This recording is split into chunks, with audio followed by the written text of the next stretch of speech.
Muy buenos días, mis amados hermanos y hermanas. No hay nada mejor que empezar el día con la inspiración de nuestros profetas. Espero te guste mucho este programa. Bienvenidos a Discursos y Profetas de Ven Sígueme con Walter Posada.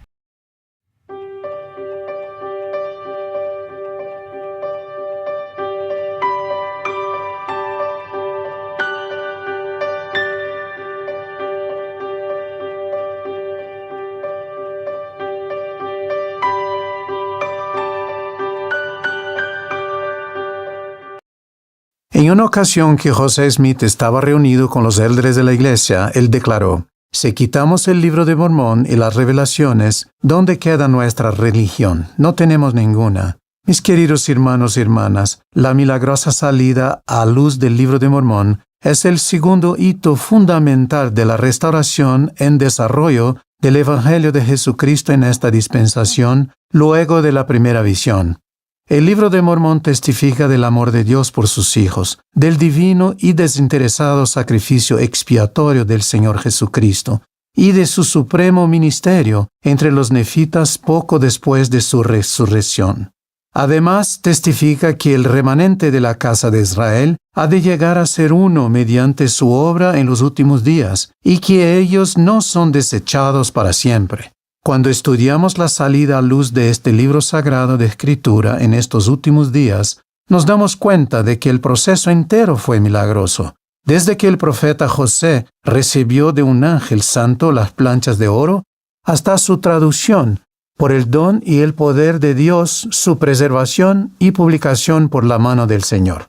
La salida a luz del libro de Mormón comenzó mucho antes de que José Smith recibiera las planchas de oro de manos del ángel Moroni. Profetas de la antigüedad profetizaron acerca de la salida a luz de este libro sagrado en nuestros días. Isaías habló de un libro sellado, que cuando apareciera, las personas estarían contendiendo en cuanto a la palabra de Dios. Esta circunstancia sería el contexto en el cual Dios haría su obra maravillosa y un prodigio, para hacer perecer la sabiduría de sus sabios y desvanecer la prudencia de sus prudentes, en tanto que los humildes crecerían en alegría en Jehová, y los pobres entre los hombres se regocijarán en el Santo de Israel. Ezequiel dijo que el palo de Judá, la Biblia, y el de Efraín, el libro de Mormón, serían juntados para ser uno solo.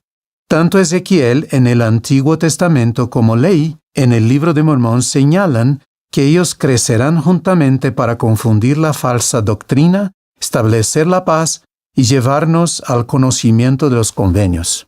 La noche del 21 de septiembre de 1823, 3 años y medio después de la primera visión, el ángel Moroni, quien fuera el último profeta de los nefitas en la antigua América, visitó a José en respuesta a sus sinceras oraciones.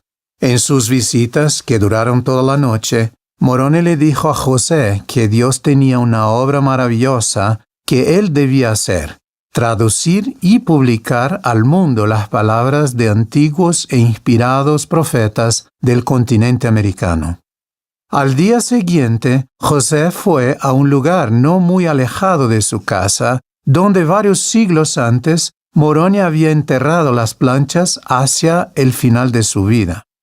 Allí, José volvió a ver a Moroni, quien lo instruyó sobre cómo prepararse para recibir las planchas en un futuro. Durante 4 años, el 22 de septiembre de cada año, José recibió instrucciones adicionales de Moroni, quien le impartió conocimientos sobre cómo debía gobernarse el reino de Dios en los últimos días. Como parte de su preparación, otros ángeles de Dios visitaron a José, desplegando la majestuosidad y gloria de los acontecimientos que tendrían lugar en esta dispensación. Su matrimonio con Emma Hale en 1827 fue parte de su preparación. Ella desempeñó una función importante al ayudar al profeta a lo largo de su vida y ministerio.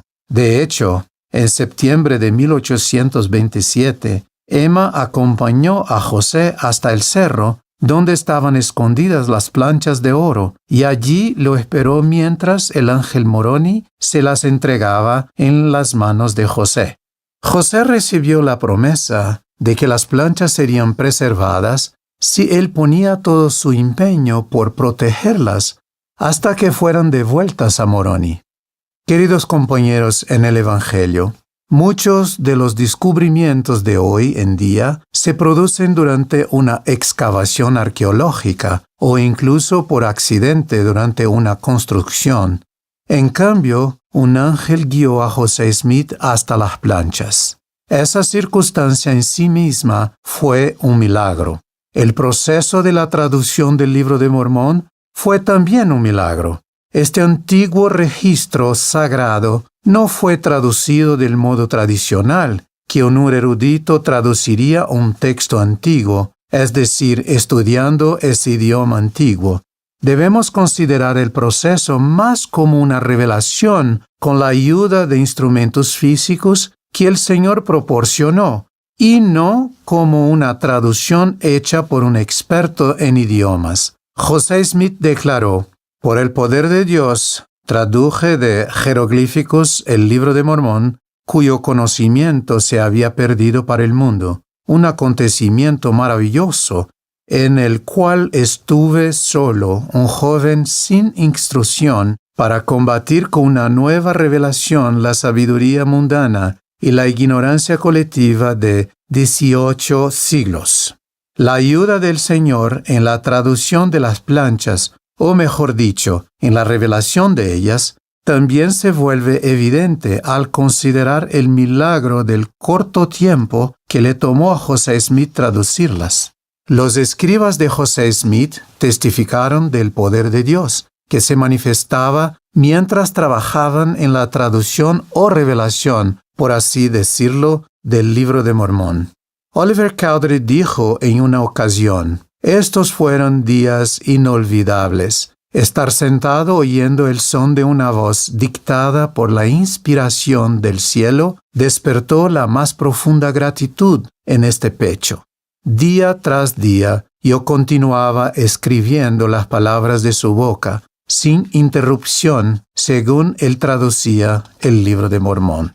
Las fuentes históricas nos revelan que desde el momento en que José Smith obtuvo las planchas en 1827, se hicieron intentos para robárselas. Él señaló que se hicieron los más tenaces esfuerzos por privarme de ellas y que se recurrió a cuanta estratagema se pudo inventar para realizar este propósito. Finalmente, José y Emma se vieron obligados a mudarse de Manchester, Nueva York, a Harmony, Pensilvania, a fin de encontrar un lugar seguro para continuar con el trabajo de traducción, lejos de populachos y personas que querían robarle las planchas. Como indicó un historiador, así concluyó la primera y difícil etapa de la custodia de José sobre las planchas. No obstante, el registro se hallaba a salvo, y las luchas que tuvo José para preservarlo le habían enseñado mucho, sin duda, sobre las vías de Dios y las de los hombres, cosa que le sería muy útil en el futuro. Mientras traducía el Libro de Mormón, José se enteró de que el Señor iba a elegir a unos testigos que verían las planchas. Esto es parte de lo que el Señor había establecido cuando dijo que por boca de 2 o de 3 testigos conste toda palabra. Oliver Cowdery, David Whitmer y Martin Harris, quienes eran algunos de los primeros compañeros que tuvo José al establecer la maravillosa obra de Dios en esta dispensación, fueron llamados como los primeros testigos para dar un testimonio especial del Libro de Mormón al mundo. Ellos testificaron que un ángel procedente de la presencia del Señor les mostró el registro antiguo y que vieron los grabados sobre las planchas. También testificaron que oyeron la voz de Dios desde el cielo, declarando que los escritos antiguos fueran traducidos por el don y el poder de Dios. Se les mandó testificar de ello a todo el mundo. El Señor llamó milagrosamente a otros 8 testigos para que vieran con sus propios ojos las planchas de oro y fueran testigos especiales al mundo de la veracidad y la divinidad del Libro de Mormón. Ellos testificaron que vieron y examinaron cuidadosamente las planchas y los grabados que contenían, aun en medio de adversidades, persecuciones y toda clase de dificultades, y aun que incluso algunos de ellos luego flaquearon en su fe. Estos 11 testigos elegidos del Libro de Mormón jamás negaron sus testimonios de que habían visto las planchas. José Smith ya no iba a estar solo en el conocimiento de la visita de Moroni, ni de las planchas de oro.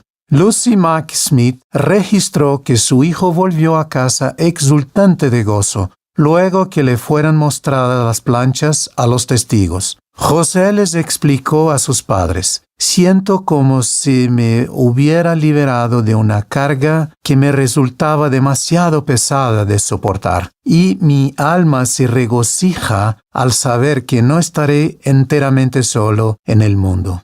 Una vez concluida la traducción, José Smith enfrentó mucha oposición para imprimir el Libro de Mormón. José pudo convencer a un impresor llamado Egbert B. Grandin de Palmyra, Nueva York, para que lo imprimiera, pero solo después de que Martin Harris, en un acto de gran fe y sacrificio, hipotecara su granja en garantía por los costos de la impresión. Debido en parte a la continua oposición que siguió después de la publicación del Libro de Mormón, Martin Harris fielmente vendió 61 hectáreas de su granja para pagar los costos de la publicación. En una revelación que recibió José Smith, el Señor mandó a Martin Harris a no codiciar sus propios bienes y pagar el costo de la impresión del libro que contenía la verdad y la palabra de Dios. En marzo de 1830 se publicaron los primeros 5,000 ejemplares del Libro de Mormón y al día de hoy se han impreso más de 180 millones de ejemplares en más de un centenar de idiomas.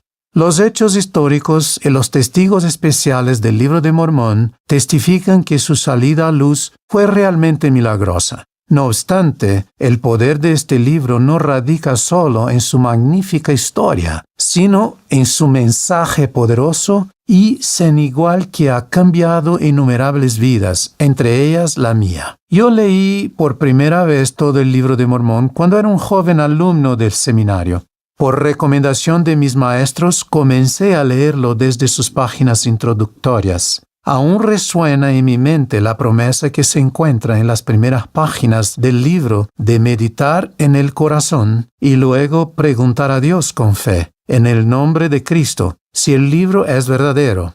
Quienes así lo hagan, lograrán un testimonio de la veracidad y la divinidad del libro por el poder del Espíritu Santo. Con esta promesa en mente, buscando con empeño saber más acerca de su veracidad, y con espíritu de oración, estudié el Libro de Mormón poco a poco, conforme completaba las asignaciones semanales de seminario. Recuerdo como si fuera ayer que un sentimiento cálido comenzó gradualmente a henchir mi corazón y a iluminar mi entendimiento, haciéndose más y más deleitable, como lo describió Alma al predicar la palabra de Dios a su pueblo. A través de estas experiencias invaluables, el Libro de Mormón se convirtió en la piedra clave que sostiene mi fe en Jesucristo y mi testimonio de la doctrina de su Evangelio.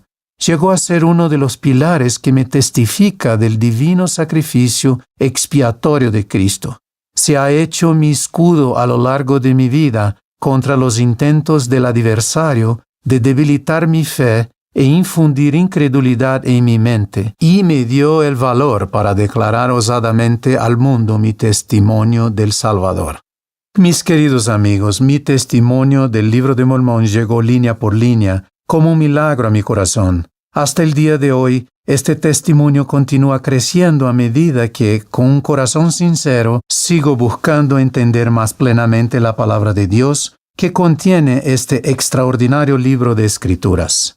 A todos los que hoy escuchan mi voz, los invito a formar parte de la maravillosa salida a luz del Libro de Mormón en sus propias vidas. Les prometo que a medida que estudien sus palabras continuamente y con oración, podrán participar de sus promesas y ricas bendiciones en su vida. reafirmo una vez más la promesa que resuena en sus páginas, que si preguntáis a Dios, al Eterno Padre, en el nombre de Cristo, si no son verdaderas estas cosas, y si pedís con un corazón sincero, con verdadera intención, teniendo fe en Cristo, Él misericordiosamente os manifestará la verdad de ellas por el poder del Espíritu Santo. Puedo asegurarles que Él les dará la respuesta de un modo muy personal, como lo ha hecho por mí y por muchos otros en todo el mundo. Su experiencia será tan gloriosa y sagrada para ustedes como lo fue para José Smith, para los primeros testigos y para todos los que han procurado recibir un testimonio de la integridad y credibilidad de este libro sagrado. Doy mi testimonio de que el Libro de Mormón es en verdad la palabra de Dios. Testifico que en este registro sagrado se expone la doctrina del Evangelio, se describe el plan de salvación y se dice a los hombres lo que deben hacer para lograr la paz en esta vida y la salvación eterna en la vida venidera. Testifico que es el instrumento de Dios para lograr el recogimiento de Israel en nuestros días y ayudar a las personas a conocer a su Hijo Jesucristo.